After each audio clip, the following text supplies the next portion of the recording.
Welcome to the opening chapter of the Schultz Dynasty saga. In this series, we're following the descendants of the Count of Ausberg as they rise and fall amongst the European nobility. If you're looking for juicy murder plots, ambitious wars, questionable marriages, stick around. This is the young Count Gus, founder of the Schultz house and dynasty, and vassal to the King of East Francia. The year is 867, and our first order of business is marriage. I've got some self-imposed limits on how I play, which you can read about in the description, but for Gus, we're really looking for a solid genetic base to establish our bloodline. The Italian Sophia seems like a great match. After handling some business around the court, my wife brings me a business opportunity that we're well positioned to move on. And then this nonsense happens.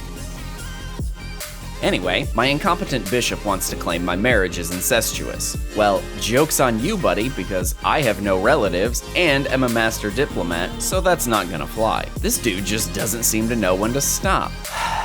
The incompetence in my court is stunning. Just go ahead and cozy on up to the king, and with an heir on the way, hopefully they aren't a dud. Oh, well, at least a daughter is always helpful. Nothing cements a friendship like joining a war without asking. For glory! And apparently a seat on the council. To celebrate this battle victory, a new potential heir. Now this kid has some real potential. Hope nothing bad happens to him. With a tiny donation from the king, we can become Duke Schultz. And King Carlman with the clutch gift of a vassal to improve our finances during this war. You gotta make friends with your vassals, right? Surely nothing could go wrong here. Damn it! King Carlman wants a teenager to raise my heir. It'll be fine, I'm sure. Scratching the king's back continues to pay off. Sometimes you have to smack your peasants around, and if you're lucky, you can press their leader into your service as a top-tier knight. Oh no! My heir is hurt.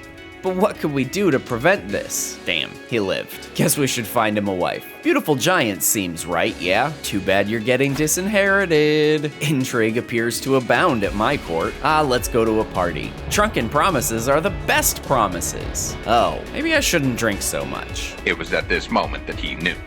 He fucked up. A patrilineal marriage to an independent ruler's heir? Yes, please. Now, it's time to go on the offensive. The moment I've spent my entire life working towards. We're going to conquer another duchy. We'll be sure to call in our allies because that's what daughters, friends are for. Boy, it sure is a lot easier to wage a war when your enemy's already getting wrecked in other wars. And what better way to end it than by sacking your enemy's capital?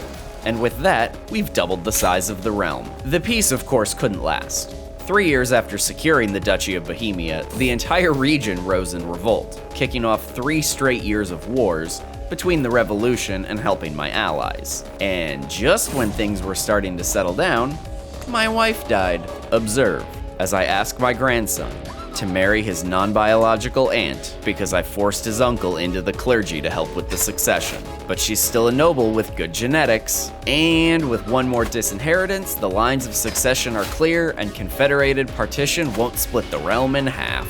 As I eke closer to death's loving embrace, intrigue strikes down my heir before me. My grandson Uhtred seems like he won't piss the realm away though. In a decision Uhtred may come to regret, I murdered his cousin, the Duke Gus, who happened to inherit some lands far too young that Uhtred stood to inherit, and a mere 18 days later, I pass on myself. Duke Gus is dead, long live Duke Uhtred. Will Uhtred rise up to grow the realm and claim a kingdom of his own, or will he piss it all away?